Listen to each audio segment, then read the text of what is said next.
At the top of each course page there is a little label here which allows you to clearly indicate what homework you'd like students to do, so there's no excuses for not doing the right work or not remembering what work was set. And in this video I'm just going to quickly show you how to edit it. Over on the right hand side, make sure you have turned editing on. On this page it is on. And then next to the label, click Edit, Edit Settings, and that will take you into the Updating Label screen. And then in here I can edit the date.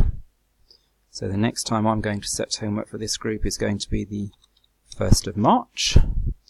And this time I'm going to want them to do 6.1 to 6.6, just for demonstration purposes. Save and return to course. And there we go, job done. And now it's very, very clear the date that the homework's set and what the homework is going to be.